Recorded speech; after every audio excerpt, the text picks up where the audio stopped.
Welcome to Hub History, where we go far beyond the Freedom Trail to share our favorite stories from the history of Boston, the hub of the universe. This is episode 252, The Draft Riot. Hi, I'm Jake. This week, I'll be talking about America's first military draft, Boston's growing Irish population, and a bloody 1863 uprising in the North End. By the summer of 1863, the Civil War had dragged on longer than anyone thought possible at the outset. Leaders on both sides were desperate for more money, arms, manufactured goods, and most of all, men. That growing desperation had inspired Secretary of War Edwin Stanton to authorize Massachusetts Governor John Andrew to start enlisting the nation's first black troops a few months before, including the 54th Massachusetts Volunteer Infantry Regiment, whose well-deserved fame was refreshed with the movie Glory. The infusion of fresh and motivated troops contributed to Union gains throughout the rest of the war, but the so-called colored regiments were not enough. In July of that year, Congress passed a law compelling able-bodied men into military service for the first time. Here in Boston, the burden of that draft fell disproportionately on the working-class Irish Americans of South Boston and the North End. And as we'll see, the Irish had strong resentments based in class, race, religion, and economics that made them suspicious of compulsory service. These tensions boiled over on the evening of July 14, 1863, as marshals attempted to serve the first draft notices in the crowded and narrow streets of the North End, with the U.S. Army eventually firing artillery and small arms into a crowd of civilian protesters at point-blank range. But before we talk about Boston's 1863 draft riot, I just want to pause and thank everyone who supports the show financially, like Richard D., our latest sponsor on PayPal. Thanks to listeners like Richard, I can focus on researching and writing about historical topics for the show, instead of worrying about how I'm going to pay for things like website hosting and security, podcast media hosting, and access to online research databases. They also recently allowed me to upgrade the tool I use for remote interviews, so I'm looking forward to being able to conduct smoother interviews in the future. Listeners who commit to giving as little as $2 a month on Patreon provide the ongoing support that helps me not worry about the money, while generous one-time gifts on PayPal like Richard's help to offset the unexpected costs that crop up from time to time. To everyone who supports the show, thank you. If you're not yet supporting the show and you'd like to start, just go to patreon.com/hubhistory or visit hubhistory.com and click on the Support Us link. And thanks again to all our new and returning sponsors. It all started with an argument between a draft agent and the Irish-American wife of one of Boston's first draftees on a hot and hazy Dog Day afternoon. One of the only first-hand accounts of the draft riot in Boston that doesn't come from official sources is an anonymous pamphlet titled A Plain Statement of Facts, which is attributed simply to a plain man who describes himself as a native of the North End, a North End mechanic, born and reared near the birthplace of Paul Revere, the Boston patriotic mechanic of revolutionary memory whose name is known and honored everywhere. The plain man describes the argument that started on Prince Street in the North End and would eventually escalate into some of the bloodiest political violence on the home front of the Civil War. On Tuesday, the 14th of July, early in the day, a distributing officer named Howe from the Provost Marshal's office, 4th District, proceeded to Prince Street to serve notices upon the drafted men there, when, upon placing a notice in the hands of the wife of a conscript, she used abusive language to him, he replying thereto. Angry words passed between them, and the whole population of the neighborhood was up in arms, consisting, as is usual at that hour of the day, mostly of women and children. They joined in the abuse of the officer, who foolishly continued to bandy words with the woman, until she struck him in the face. Unfortunately for Howe, a lot of the woman's Irish-American friends and neighbors worked at the nearby gasworks on Prince Street, which was located pretty much where the playground and parking garage between Prince and Snow Hill are today, and where the Brinks robbery took place in 1950. Many Boston Gas Light Company workers soon rallied to the woman's screams for help in protecting her husband from conscription. Within minutes, Howe was being pursued through the streets, knocked down, and beaten mercilessly in the middle of the street. Why were so many of the Irish-American residents of the North End so quick to join in draft resistance? At the start of the war, many had volunteered for wartime service to defend the Union, in part to prove their loyalty to a country that had long viewed this growing group of Catholic immigrants with deep suspicion. As the war dragged on and casualties mounted, Irish enthusiasm for the war effort was waning. In a paper for the journal History Ireland titled Insurrection in the Cradle of Abolitionism, Joe Regan quoted the Catholic newspaper The Boston Pilot to describe Irish Boston's reaction to the Union defeat at Chancellorsville about a month before the draft was announced. The Irish spirit for the war is dead, absolutely dead. It is a fact that our men have been exterminated in this war. Their desperate valor led them not to victory, but extinction. How bitter to Ireland has been this rebellion. It has exterminated a generation of its warriors. The problem wasn't simply the growing number of casualties. The Enrollment Act that created the draft laid bare the inequity in military service. In a 2016 master's thesis, Joseph Luke noted, in 1863, of Boston's 182,000 residents, more than 50,000 were recent immigrants from Ireland. These immigrants primarily worked as laborers in the city and lived in highly concentrated Irish enclaves throughout the city. Among those enclaves, South Boston and the North End were the largest, where Irish Americans were slowly building a political base that would dominate Boston through much of the 20th century. That clout was yet to come in the 1860s, but in his book, Boston Riots, 3 Centuries of Social Violence, Jack Tager describes how Irish-American discontent with the status quo had been reflected in the most recent election. The Boston Irish Catholics mainly were Democrats, and they voted against Lincoln in 1860. While he won the state, he did poorly in Boston. Lincoln received only 9,727 votes out of 20,371 cast.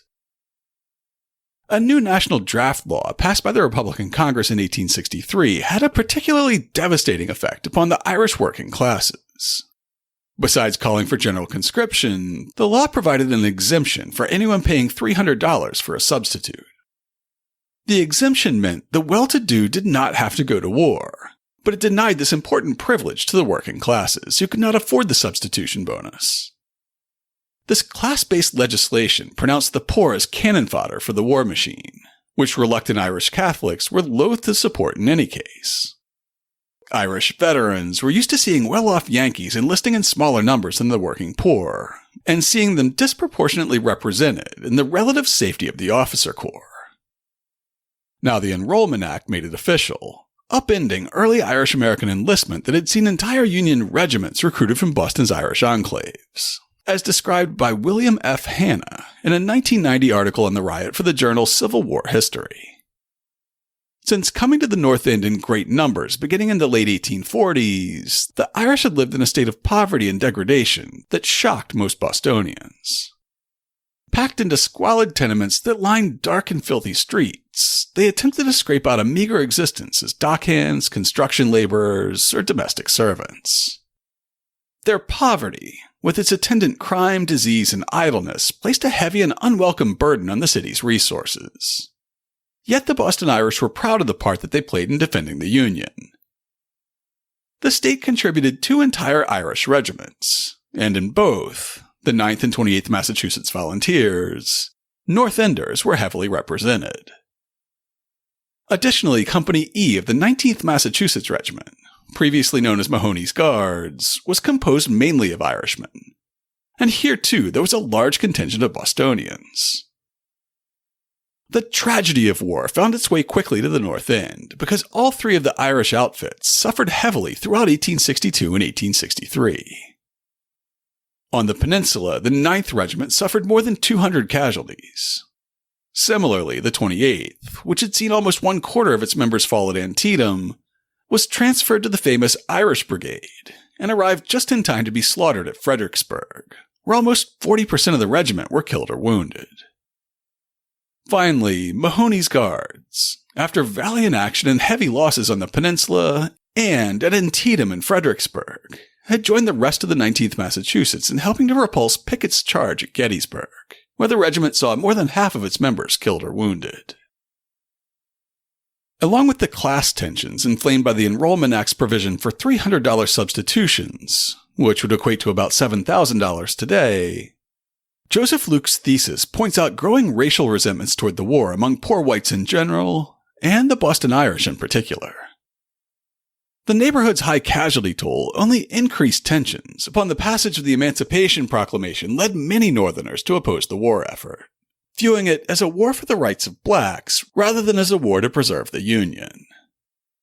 The passage of the Enrollment Act radically increased this opposition in the North End.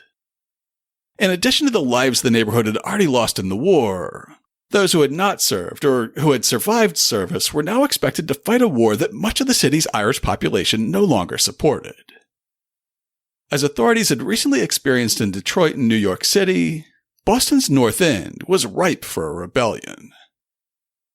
In his paper for History Ireland, Joe Regan points out that the growing racial resentment among the Boston Irish was already nearing the boiling point, just days before the new draft went into effect. The draft began in July 1863 in 12 states and the District of Columbia. Tensions bubbled up in Boston. After delivering a 4th of July address to recently discharged 9-month veterans, encouraging them to re-enlist, Massachusetts Governor John Andrew received an anonymous letter on behalf of 29 such veterans. The letter warned Andrew that, "If you want white men to fight for the damned Negroes, you must look somewhere else for them. You and your infernal abolition devils are the whole cause of this damnable war." The letter concluded with a promise to discourage enlistment and a threat to join an organization that is already established in the city that can and will, by force of arms, prevent further enlistment. On the 13th of July, a deadly draft riot started in New York City that would last for 3 days. Writing for the blog Historical Digression, Patrick Brown points out that it would be negligent to describe the Boston draft riot of 1863 without noting the much larger and more deadly riots happening in New York at the same time. Nearly everyone who writes about the Boston riot prefaces the story by acknowledging the fact that the concurrent New York draft riots, a far more severe and prolonged period of violence, has overshadowed the comparatively minor day of upheaval in Boston. The events in New York were indeed more significant, terrible, and dramatic. I often think of the soldiers, still weary from having fought the Battle of Gettysburg, arriving by rail in New York, and preparing to fire not upon Confederates, but upon Northern civilians. As news of the ongoing bloodshed in Manhattan arrived in Boston the next day, Joe Regan's paper notes that more bad news from the seat of war in Pennsylvania arrived along with it.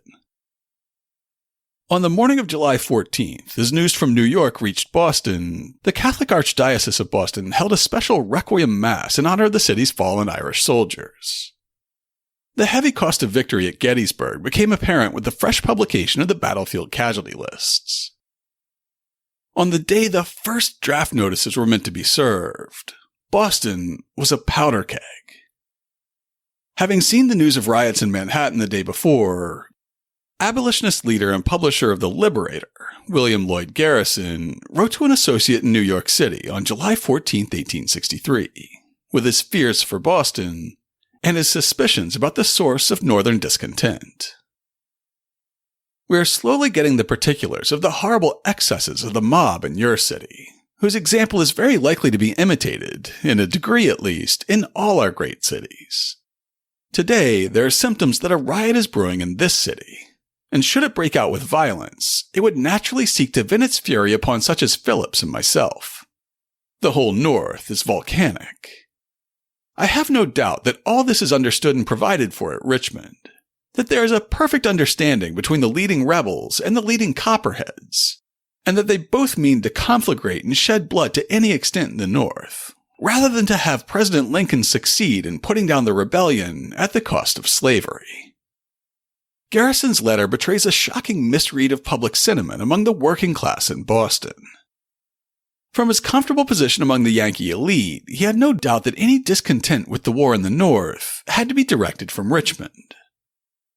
That is, he believed that agents of the Confederate government were fomenting resistance in northern cities. In his post for Historical Digression, Patrick Brown continues, "Writers are quick to point out the fact that the primary sources on the matter are entirely from the perspective of the authorities, and period newspaper reports fall very much in line with the views of officials, vilifying the rioters and sympathetic to those trying to enforce law and order. We do not, unfortunately, have good primary sources explaining the motives of those who were provoked to violence. It's almost as though we only had accounts of the Boston Massacre from the viewpoint of the British regulars and officials. Among the few primary sources we have that don't come from that narrow perspective are the Plain Man pamphlet, which I discussed earlier, and an essay by Emma Sellew Adams. Adams grew up in a working-class North End Irish family, and she was an eyewitness to the events that started the riot. In 1909, she recalled what she saw 46 years earlier for an issue of the Magazine of History. About noon on the 14th of July, 1863, a slight and frail-looking conscript man was canvassing the tenement houses around the gas house back of Endicott Street in the famous North End, which was then thickly populated with Irish. He met decided opposition in one tenement which he entered. Here, an irate woman was ironing, and when he made known his errand and inquired the names of her male relatives, she furiously denounced him, threw a flat iron at his head, and drove him from the house. As he ran rapidly down the stairs, she leaned far out the window and called to her husband to protect himself from the draft. That conscript man was Marshal Howe, who we started the episode with. Unfortunately for him, the telephone hadn't been invented yet, so witnesses who saw him being viciously beaten in the street had to run to the nearest police precinct instead of calling 911. And, also unfortunately for him, the Boston Police Department didn't yet have the sophisticated weapons and tactics that they use today to beat up protesters they don't agree with. Luke's thesis states, patrolmen, making up the majority of the force, were armed only with 14-inch nightsticks and paid $2 a day for their services. Until reform in 1878, the mayor and the city's aldermen appointed patrolmen for each of their individual districts. Jobs for favorable patrolmen were often awarded as a reward for an alderman's altruistic partisan activity. As such, during the Civil War, the city's small police force was in a constant state of transition. Officers armed only with clubs were largely new to the force. These officers also represented the recipients of political favors rather than the most qualified job candidates. Unfortunately, upon Howe's escape, the mob turned its attention to the police officers at the scene and moved toward the District 1 station house. Emma Adams had a front seat to the bloody scene that unfolded as the mob's attention fell on a handful of responding officers. In the meantime, my mother, thinking it all the excitement of a moment, sent my brother, a lad of 8, to the station for police protection. But what could 8 policemen, armed only with their clubs, do against a mob of 200 or 300 rioters, who, unable to find the conscript man and swayed by a thirst for blood, immediately turned their attention to the policemen? It was a most horrible sight to see them being battered and kicked by those raging men. My mother was a widow, and living with us at the time was a most brave woman. As the crowd surged past our house, it was more than both could endure without trying to help. After seeing one policeman kicked and pounded, those 2 women went down into the street, took the second policeman, who was in a fainting condition, away from the mob, and led him up the steps into the house. They then threw water over the steps to efface the traces of blood and bolted the door. Our house was one of a block, and there were others each side very similar, so the infuriated mob could not tell which door it was. Those 2 brave women bathed the policeman's wounds, and as soon as the streets were clear, gave him a disguise, walked to a car with him, meaning a streetcar, and saw that he got to his home safely. Joseph Luke's research reveals that the officer sheltered in the Adams household may have been Patrolman Ostrander or Patrolman Trask, writing, "A first responder to the riot, he experienced the full brunt of the mob's fury. After being knocked down by a rioter, 12 other rioters pounced on him. Ostrander crawled home, pursued and pelted with bottles and rocks by a group of women and children. Officer Trask from District 2 was stabbed in the face, though not severely. 8 policemen with billy clubs couldn't hold the streets, and within moments they were all either injured or retreating, leaving a growing mob in possession of the North End. They weren't satisfied with this local victory. To make Yankee Boston feel their anger, they needed to hit the Yankees where it hurt, in the wallet. Soon, the mob began moving toward the nearest commercial district abutting the North End. In an article about the role of women in the draft riot, Judith Ann Giesberg writes, "With the police routed, the crowd made their way down to Haymarket Square, where the Boston Daily Advertiser reported that concerned shopkeepers closed up their shops, and for about 40 rods, or more than 200 yards, the street was completely blockaded. Some members of the crowd remained in Haymarket Square into the evening, when the rioters began looting gun shops and hardware stores.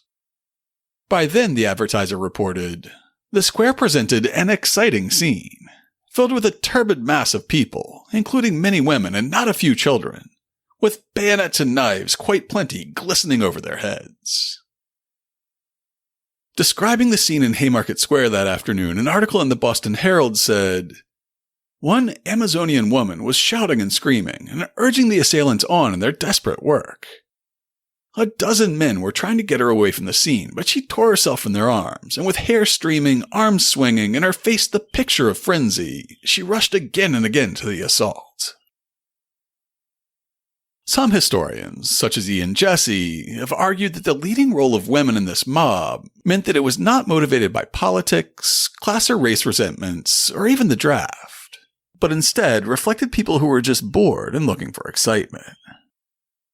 Historian Brett Palfreyman interprets the events of July 14th differently, believing that the leading role of women in the mob only underscores the political nature of their grievance, writing, "More than a few contemporary commentators interpreted the presence of women and children as evidence of a lack of legitimacy or sincerity on the part of protesters.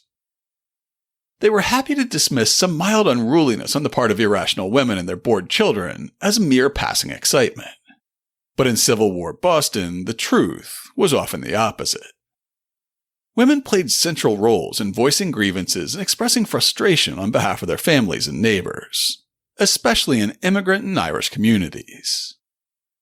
When wartime shortages, inflationary prices, and the absence of male wage earners endangered family welfare, women became responsible for dealing with public authorities and finding solutions. Margaret Leahy of South Boston addressed a request for aid directly to the mayor, writing, "I had an only son who was my only support until last April, when he enlisted in the 9th Massachusetts Regiment. Now I'm in a destitute condition and obliged to appeal to you." Similarly, Anne Henry asked the governor if she could draw pay, since my husband enlisted 3 months ago and I have 2 children and no support. The prevalence of women and children among the protesters was not, as many observers suggested, evidence of a lack of seriousness or commitment. Rather, the disproportionate involvement of women and children in the riots is best interpreted as an indication of substantial unrest within the immigrant community. Our pamphlet author, The Plain Man, was among the contemporary commentators who saw the prevalence of women among the mob as a reason to dismiss its motives, writing that as of 8 p.m., "At this time, the mob appeared to have no special grievance or object in view. No allusions to the hardships of the draft were made by them. No wrongs were complained of. No special acts of violence were proposed. No concert of action was had. The number of full-grown men was small, and not 1 in 20 probably were liable to the draft. Nor do I think that they knew one had taken place. 2/3 of them up to this time being women and children. But like all masses brought together without any definitive aim, they seem to be prompted more by a love of fun than a desire for serious mischief." In his book on Boston riots, Jack Tager argues that the looting in Haymarket Square specifically was politically motivated, writing, "In fact, the spontaneous outburst of the Boston Irish had a very specific goal: to get arms to protect themselves from the draft marshals." Certainly the draft marshals themselves believed that anger over the draft was the cause of the riot, and that they would be in mortal danger if the mob captured them. Paul Freeman describes the efforts they took to keep themselves and their work from being discovered, as the mob's anger grew. The federal marshal in Boston quickly cleared his office of draft-related materials, his books and papers, including the names of the enrolled, the record of the draft, etc., and moved to a safer location. He clearly understood that protesters were primarily concerned with compromising the government's ability to execute the draft. With the physical apparatus of the draft out of reach, rioters targeted other symbols of authority associated with coercive government power. They accosted police officers and draft agents throughout the North End. As militia units began to arrive in affected neighborhoods, protesters focused their attention on marching troops and military structures. Luke describes how, as the mob armed itself with looted pistols, the governor called on 2 regiments of veterans who had mustered for duty in 1862, trained at Reedville, and participated in the defenses of Washington, D.C. throughout the preceding year. Governor Andrew instructed the 11th Battery of Light Artillery and the 44th Infantry, under the command of Captain Edward Jones, to prepare for action. Though many of the soldiers of the 11th had not seen combat, the soldiers of the 44th were seasoned combat veterans. Though their regiments had been mustered out of service, men rapidly donned their uniforms and returned to duty, reporting to the armory throughout the afternoon. As these first companies were called out, each soldier donned his uniform and reported individually to the armory on Cooper Street, about halfway between Haymarket and Prince Street, where the unrest had begun. Their assembly didn't go unnoticed, as described by Emma Adams. The mob, growing in numbers and intensity as the evening came on, turned their attention to the armory where the soldiers were stationed. They dug up bricks from the sidewalks, broke the windows of the armory, and called the soldiers cowards. To repel the attack, the troops fired blank cartridges, but they had no effect, and in fact, added fuel to the flame. The Plain Man describes the folly of having individual soldiers report to the armory and reporting the injuries that befell one of the last officers to attempt to answer the call of duty. At about this time, Lieutenant Sawin, passing alone through the mob towards the armory, was hustled, and I'm told seriously injured, and taken into the armory. No decisive effort being made by the civil power to subdue or quell this senseless riot. It spread like lava from Vesuvius to all the surroundings.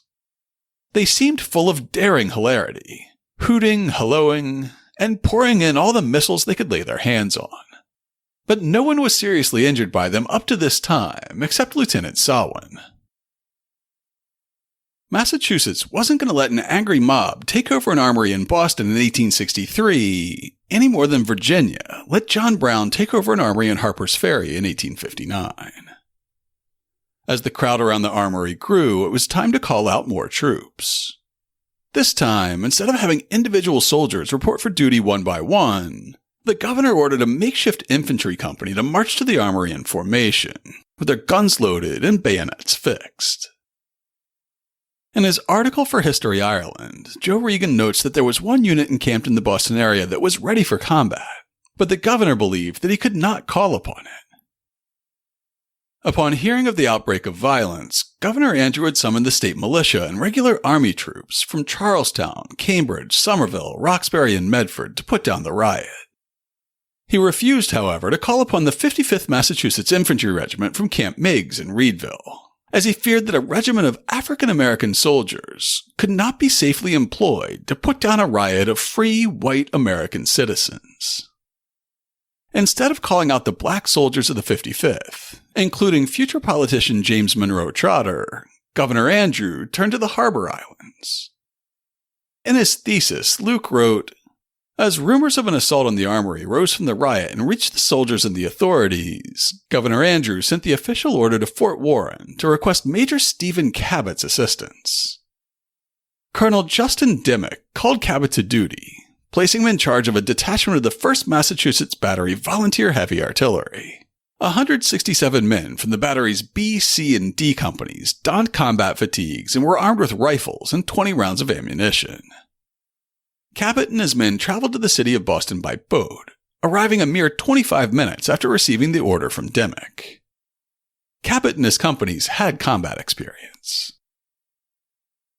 While Cabot and his heavy company were on the march, the soldiers who had reported for duty earlier locked themselves in the armory and tried not to attract too much attention. Testifying later, Captain Edward Jones, of the 44th Infantry that had been among the first group to report to the armory, described the moment of Cabot's arrival.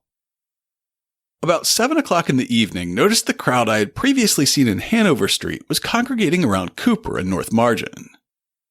I then gave orders that no soldier should leave the armory, my object being to avoid too much notice. Information came to me that troops were outside waiting admission. Opened the doors and admitted them. They proved to be 2 companies of heavy artillery under the command of Major Cabot. After the troops had entered the armory, Major Cabot and myself attempted to address the crowd. The increased tumult drowned our voices. We returned to the armory when Major Cabot ordered the guns charged and shotted. Lieutenant Sawin was brought in about this time badly beaten. By the time Major Cabot and his company found their way to the North End, the scene at the armory was getting tense. In Boston Riots, Tager quotes a Commander Savage from Cabot's detachment. On their arrival at Cooper, that street was densely filled with an excited mob, armed with pistols, clubs, paving stones, bricks, and other missiles. But the military steadily proceeded to the gunhouse, where a battery was already in quarters. The regulars had hardly reached the gunhouse when a perfect shower of missiles were hurled at them and the building. Sidewalks were torn up by the rod by women and children and carried forward to men and boys in front, and the mob commenced a siege in good earnest.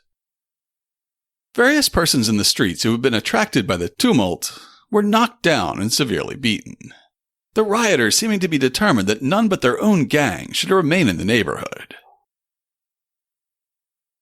As soon as he got his men inside and the doors locked, Major Cabot started organizing a defense against the mob, who seemed increasingly bent on breaking open the doors of the armory and seizing the cannons and small arms stored inside. In his own after-action report, Cabot describes the tense moment that passed between himself and Captain Jones of the 44th, the next highest-ranking officer on site, when he ordered 2 of the armory's cannons to be loaded with a devastating double load of canister shot, a 10-cylinder tightly packed with small iron balls that was meant for use at close range on the battlefield to break up massed infantry or cavalry charges, essentially turning a cannon into a giant shotgun. Captain Jones reported to me for orders. I directed him to place one of the 2 6-pounders on the floor facing the Cooper Street door, the other facing the North Margin Street door, and to load both with double canister shot. I posted a detachment on each flank of the Cooper Street gun, then placed a file of men at each window upstairs, with orders to challenge anyone who seemed to climb on the sheds or any other buildings in the rear. Captain Jones urged me to fire blank cartridges, and said that he could not be responsible for firing canister into his fellow citizens. I told him that I did not intend to fire at all if it could be avoided, but that if I were forced to fire, I intended to do all the damage I could, and that I alone was responsible, and that he could obey my orders, or I would place my own officers and men in charge of the guns. At this, he had the guns loaded, and did his duty like a man. As this was happening, Cabot got word from the Boston police that a uniformed man, who would later turn out to be Lieutenant Sawin, was being beaten by the mob at the corner of Cooper and Blackstone Streets. In his report, he wrote, "I ordered Lieutenant White of C Company to take 20 men and drive back the mob at point of the bayonet and rescue the man. Lieutenant White led his men out into North Margin Street and so into Cooper Street. He drove the mob back and rescued a man who proved to be Lieutenant Sawin of the 11th Battery, who was trying to reach the armory. He was severely beaten and was covered with blood. I found the mob were closing up on the detachment and were stoning them furiously. I then sent out a relief under Captain Livermore to support the men who were bringing in the wounded man, hoping to prevent the necessity of firing into the mob by a greater show of force, and gradually withdrew the 2 detachments through the North Margin Street door. Unfortunately, in the excitement, a few shots were fired over the head of the mob, but I never ascertained who gave the order, if any order to fire was given.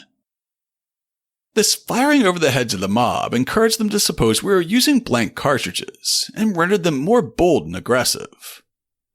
As soon as the doors were closed, the attack began in earnest. Emma Adams reports that even as the mob began to focus its efforts on breaking through the heavy oaken doors of the armory with bricks and hand tools, the women of the North End were still present in force. The women came out in large numbers, some of them holding their babies up in their arms and daring the soldiers to fire at them. At about the same time, the soldiers inside the armory got the cannons loaded and aimed at the doors. The crowd outside was on the brink of forcing the doors open and storming the building. Believing that his company would be swarmed by rioters within moments, Cabot gave the order to unleash a deadly volley of cannon and rifle fire, writing later, "I now felt that the time had come to act, and gave the order to fire. The concussion, of course, put out the gaslight.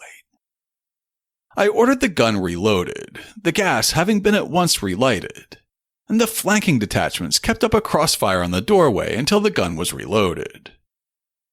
This done, I ordered the firing to cease. Upon going into the street, nothing was to be seen of the mob, except those who had paid the penalty for lawlessness." Teenage shoemaker David Weston's diary for July 16th records that deadly moment. "At last they broke the door open and drove most of the men away from a cannon stationed near the door, when suddenly 6 pounds of grape shot swept through the door, killing and wounding several of the crowd." The plain man seems to be sympathetic to the rioters on the receiving end of that devastating barrage, writing, "No riot act was read, and alas for the gathering, they remained, were fired upon from an artillery piece, unconscious of the preparation to do so, the discharge being made through the closed doors of the armory. And several men and youths were ushered into the presence of their Maker with all their imperfections on their heads and their sins unatoned for." While she definitely witnessed the initial outbreak of violence that day, it's unclear whether Emma Adams saw the carnage in the streets after the cannon was fired, or whether she was simply describing what others had told her when she wrote, "The shot was a telling one. Dead and wounded lay on every side, and the havoc was appalling. But this act quelled the riot. The crowd sorrowfully gathered up their dead and dying, immediately dispersing and going their way." As the smoke cleared inside the armory, Cabot reported that a man had been shot dead inside, although among the confusion it was hard at first to tell what had happened to him. "When the firing was over, we found a dead man in the corner of the lower floor. I had 2 of my men take his body to the rear, and an examination showed that the body was that of a Mr. Courier, who was the father of a policeman. I supposed at first that he came in out of the street, but we afterward found that he came in to get out of the mob early in the evening and was shot while in the armory." It was never clear whether the shot that killed William Courier had been fired by the rioters outside or the defenders inside the armory. But that didn't stop the Commonwealth from prosecuting James Campbell, an alleged ringleader of the mob, for his death. Under a legal doctrine saying that all members of a riotous assembly are responsible for the acts of any member of the assembly, Campbell was charged with manslaughter. The judge in the case gave the jury these instructions. If the homicide was the result of a shot fired by the soldiers or other persons in the armory, acting together in defense against the riotous assembly, the defendant cannot be held guilty of either murder or manslaughter. The jury will accordingly be instructed that, unless they are satisfied beyond a reasonable doubt that the deceased was killed by means of a gun or other deadly weapon in the hands of the prisoner, or of one of the rioters with whom he was associated in acting, he is entitled to an acquittal. In the end, the jury decided that the source of the fatal shot was uncertain and voted to acquit. As the dead and wounded were dragged away from Cooper Street, the remnants of the mob moved to a less heavily guarded area, as historian Ian Jesse described in an essay for the Paul Revere House. After the mob fled the scene of the armory, they attacked gun stores in the area of Dock Square and Faneuil Hall. Men plundered these stores and were able to escape with a collection of weapons. According to the Boston Courier, not less than 100 guns, nearly as many pistols, and 3 or 4 dozen Bowie knives, valued at some $3,000, were taken from the store of Thomas P. Barnes. The mob was stopped when they attempted to break into the store of William Reed & Son, and several men were arrested. For those keeping score at home, William Reed's store was also where James A. Steele purchased the revolver that he used in his 1907 attempt to assassinate the governor inside the State House, as discussed in episode 209. An article in the New York Times on July 18th describes how, thanks to the quick thinking of one detective, the police were able to prevent even more weapons from falling into the hands of the mob. When the mob entered Dock Square, John M. Dunn, detective officer who was at Mr. Reed's store, hurried to the second station house, filled a carriage with officers well armed, and driving rapidly reached the store just as the mob was breaking in. One man who struck a blow upon the window was shot in the head, and the mob received a check. One thing that I found utterly shocking while researching this episode is that nobody's ever been sure how many people were killed in Boston's 1863 draft riot, though Emma Adams, among others, attests to the fact that many people were in fact killed. No one ever knew how many of the rioters were fatally injured, but this slaughter must have been terrible. During the next few days, there were many funerals. Quoting Commander Savage of Cabot's detachment again, Jack Tager noted that the destruction of life among the rioters will ever remain shrouded in mystery. The public journals subsequently made mention of 8 that were killed, but it's believed that many of the dead were hurried away by their friends, whose untimely end was not made known to the public. And it is said by those who had good opportunities to form an estimate that many more than is generally supposed fell victim to their own imprudence and folly on that fearful night. Through her own research, Judith Ann Giesberg estimated the dead at 8 to 14, though other scholarly estimates have ranged as high as 20. In totaling the casualties, Giesberg wrote, "The Boston Advertiser named 19 people who received severe injuries during the day of rioting, including 9 soldiers, police officers, and volunteer firefighters, 7 children between the ages of 10 and 13, and 3 adult men. Indeed, the injuries sustained by the children were particularly serious. A bullet punctured 12-year-old Dennis Hogan's lung. 13-year-old John McLaughlin had his arm amputated as a result of the bullet wound he sustained. And 12-year-old Mary Beedman died from a shot received while present at the riot on Cooper Street. 4 children died as a result of the injuries they sustained at the riot. It's difficult to count the number of dead and wounded, as some rioters simply disappeared into the crowd after receiving their injuries. The Boston Pilot described additional injuries, including a woman who was shot in the neck, carried away by the crowd, and who later died of her injuries. Additionally, the newspaper referred to a woman named Henneman, who was injured by a musket ball which entered under her chin, passing backward and producing a serious wound, and a woman named Moore, who was injured by a charge of shot which must have been fired by the rioters. In an article published 4 days after the riot, the New York Times gave the details of the deaths its reporters could confirm. A man about 35 years of age, name not known, was killed. 11 shot taking effect in his head and body, and his right arm was nearly shot off. The body was taken to the first station house. William Currier, a man of 71 years, father of police officer William W. Currier, who lived near the armory, was killed, it's supposed, by the mob. He belonged in Bow, New Hampshire, and had been living in this city about 6 months. John Norton, a boy 10 or 12 years of age living at number 166 Endicott Street, shot through the heart and died instantly. Michael Gaffey, 14 years old, living at number 31 Cross Street, was shot in the bowels and probably did not survive the night. His hand was also shot off. P. Reynolds, a boy of 12 years, living in Bolton Place, was shot in the hip, the bone being badly shattered and his arm broken. He was sent to the hospital and may survive. There were reports that the body of a woman was seen carried through the streets on a bier, but it could not be learned who she was. Reports of other persons being killed and wounded were difficult to verify. Adjutant General of the Massachusetts Militia William Schuler's report also reflected the uncertainty around how many people actually died on Cooper Street that day. The military and the police, by their courage and prompt action, soon put an end to the disturbances, but not before blood had been shed upon the streets of Boston. Several persons were killed and more wounded. How many, probably, will never be known, as they were carried away by friends and afterwards kept hidden.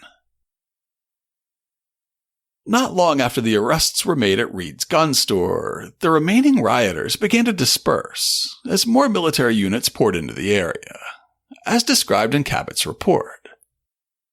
About an hour after the gun, meaning cannon, was fired, Major Gordon with his regulars from Fort Independence, meaning Castle Island, marched down to our relief, escorting Mayor Lincoln, General Pierce, and other city officials.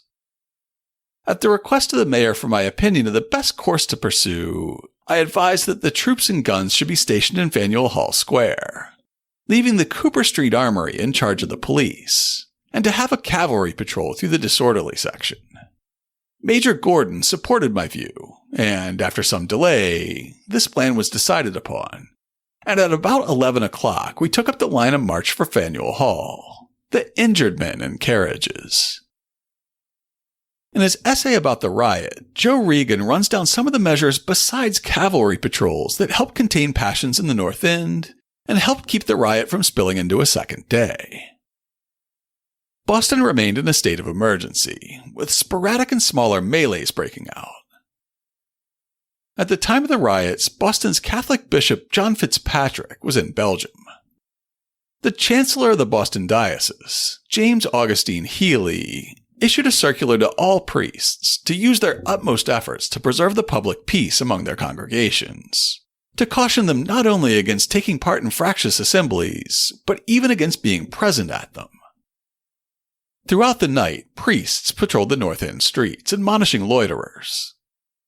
Nevertheless, Father Hilary Tucker believed that there was still a threatening and sullen look in the countenances of everybody that bodes no good.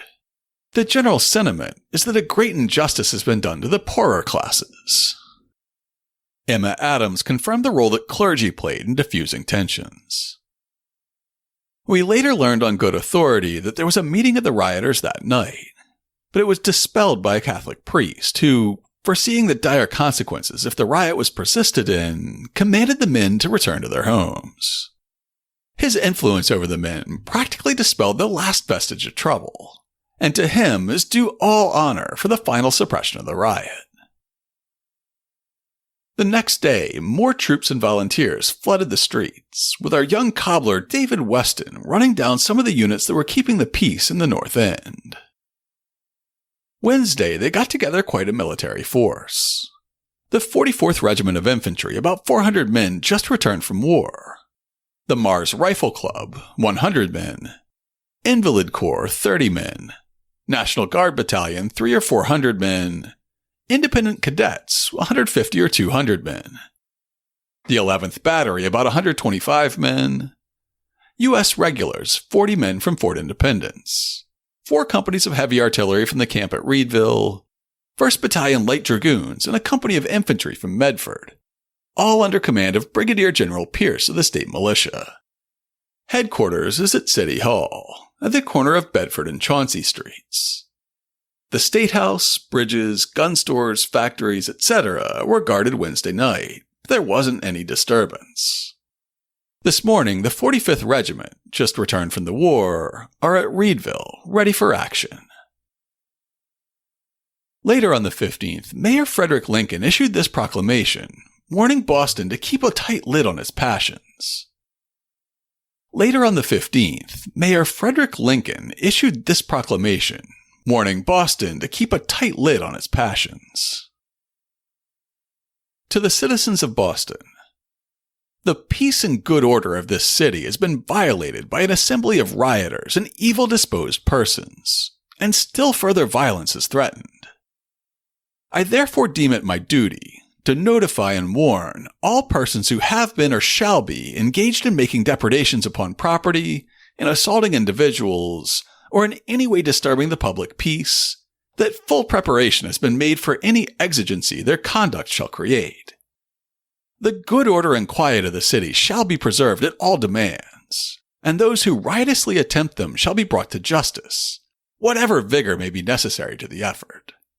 And all parents and guardians are earnestly desired to ensure that the minors under their control are not in the streets after sunset. The body count for the riot in Boston wasn't as high as the one in New York, and our riot didn't feature the same overtly racist violence. At the same time, it's clear to me that it wasn't just an expression of boredom, nor was it orchestrated by the Confederate government in Richmond. The Boston Irish had put up with 20 years of no Irish need apply signs, deep anti-Catholic bias, and violence like the Ursuline Convent riot, with little recourse through official channels. With the Enrollment Act threatening poor Irish families with death or impoverishment, or possibly both, they fought back in the only way they knew how, with direct action in the streets. And while they couldn't keep draft agents out of the North End forever, they may very well have dampened Yankee elite enthusiasm for pressing conscription too hard. In the 2 years of war that followed the riot, Boston's draft quota was 3,300, and only 713 ever reported for duty. To learn more about Boston's 1863 draft riot, check out this week's show notes at hubhistory.com/252. I'll have links to all the essays I quoted, from Ian Jesse, Judith Ann Giesberg, Joe Regan, Patrick Brown, Joseph Luke, Brett Palfreyman, and Jack Tager's book about Boston's riotous history. I'll also link to our primary sources from David Weston, Emma Selu Adams, William Lloyd Garrison, and of course our anonymous Plain Man. I'll also link to a few contemporary newspaper articles, mostly from the New York Times, since the Globe didn't exist yet. I'm not sure if you noticed, but this is my first regular narrative episode in about 2 months. Hopefully I remembered how. It's also my first time recording a full narrative episode since I got COVID at the beginning of May. Hopefully you, the listener, can't tell how hard it still is for me to get enough breath to speak in full sentences and paragraphs. If you'd like to tell us how bad the podcast sounds while I'm struggling to breathe, you can email us at podcast@hubhistory.com. We're Hub History on Twitter, Facebook, and Instagram. Mostly Twitter right now, but I'm trying to get the Instagram restarted. Or you can go to hubhistory.com and click on the Contact Us link. While you're on the site, hit the subscribe link and be sure that you never miss an episode. If you subscribe on Apple Podcasts, please consider writing us a brief review. And if you do, drop us a line, and I'll send you a Hub History sticker as a token of appreciation. That's all for now. Stay safe out there, listeners.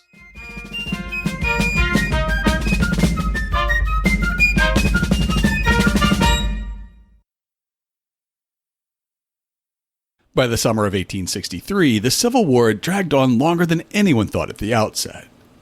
Leaders on both sides were desperate for more money, arms, manufactured goods, and most of all, men. Oh, I've got the fucking air conditioner on like a dummy. I gotta start over.